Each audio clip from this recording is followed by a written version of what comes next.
And in this video, I'm going to be taking on the question of what exactly is this functional testing, functional labs, and what are all the functional lab ranges we talk about.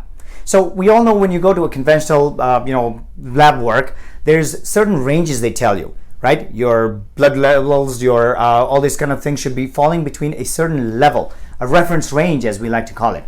How do they come up with this reference range? Well, most of these labs are different. Everyone does this thing, and they are kind of updated, not very regularly, but they are updated once in a while, just to kind of show where normal should be. So what the reference ranges are, they take about 150 to 200 people that are considered healthy, and then take their blood work and see where most of their numbers fall.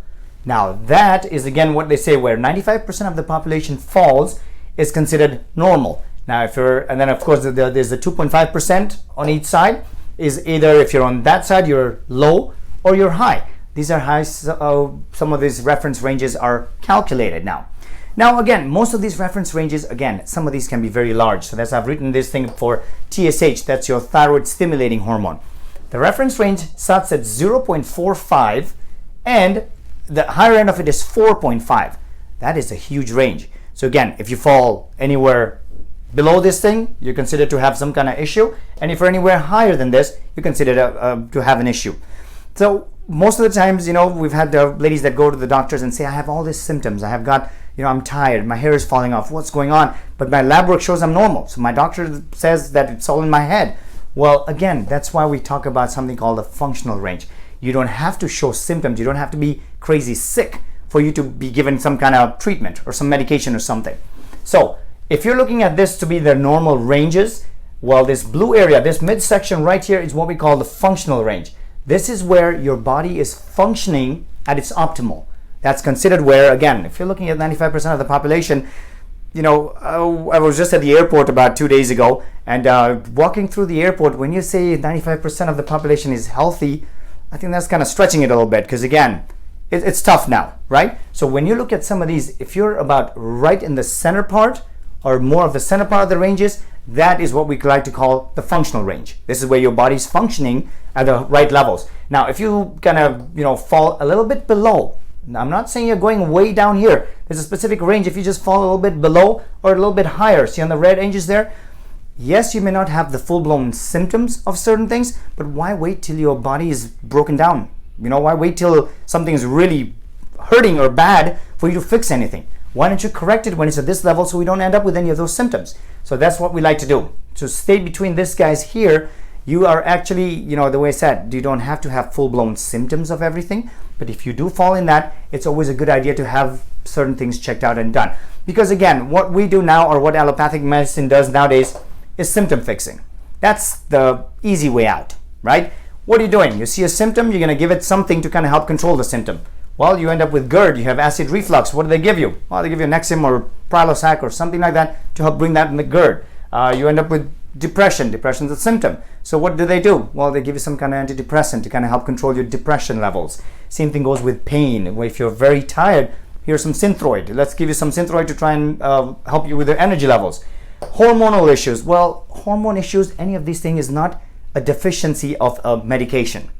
We need to find out exactly what's going on. Just because somebody's having imbalanced hormones, they don't need to be put on a birth control pill. It's not a birth control pill deficiency. It's a matter of, hey, just find out what exactly is going on. And that's one of the reasons why here in functional medicine is what we do to get to this whole optimal health. So symptoms are just showing us that there's something going on. There's an imbalance somewhere in an organ system or in a system in the body. So we're trying to look for exactly what it is to help correct that. Because again, as I just said about the hormones, well, we have the adrenals, thyroid, and your female or male hormones. Now, these are things, again, if your adrenal is not working well, or if something is stressed out, everybody lives in stress now, right? So it's not in that. So again, everyone's adrenals being beaten down pretty good, which will cause things like you being tired. It's going to cause you to have a little bit of depression. So those are things that if you actually address the root cause of a problem, you might have correct any of these symptoms, right? So that's one of the systems, right? The hormonal system. This is very important. This is something that recently we've noticed almost everybody's had some kind of disturbance in, because they're all linked and they all work together as a whole. Another big system that works towards our optimal health is the gut system. Again, you've heard me talk about that. 70 to 80% of your immune system lies in your gut. Well, not just that. Do we also know that the gut is where some of the neurotransmitters that help with depression, your serotonin, is produced. 70% of it is produced in your stomach. So again, if some of those kind of things are not working well, you end up with specific symptoms. So instead of just covering up a symptom, why don't we find out what exactly is going on? Because the medication works as long as you take it. You stop taking it, what happens? The symptoms come back. In this case, if you actually correct the gut, if you correct the main problem, what happens? You're not going to have any of the symptoms, right? So that's one of the other things. And then the big other part of our optimal health thing is your detoxification. How well your body is getting rid of the waste. How well is breaking down certain things that need to be broken down to get rid of them. That kind of deal. So these are three of the main things that we actually test in our office. You come to our office, we love to do a little bit more of an in-depth testing. And that's what we always say. We don't guess, we test. We're not just going to go with some of the regular blood work that just gives me a very small idea or a light idea of what's going on with your body. We're going to look and see exactly why some of these numbers are off. We'll find out what part of or what organ system may not be functioning as well as it should. So again, for the adrenals, your thyroid and all these hormones, we do a saliva test. Saliva is where your hormones are what we call in a free state. Yes, you can have blood work done for saliva, for your hormones and all that, but a lot of times in our research we've seen that the saliva hormones are more in the free state, so you get a much better reading and much better understanding of how well your adrenals are functioning, what's going on with your female and male hormones, that kind of stuff. So that's one of the big ones. For the gut is very important. This is the thing that nowadays with the foods we're eating, with chemicals that they're loaded with and all that, we're putting such a strain on our system and the gut itself that you end up with so many issues, your immune problems, your depression, autoimmunity problems, right? People are having Hashimoto's and lupus and all this kind of things running rampage. All comes down to a lot of gut problems.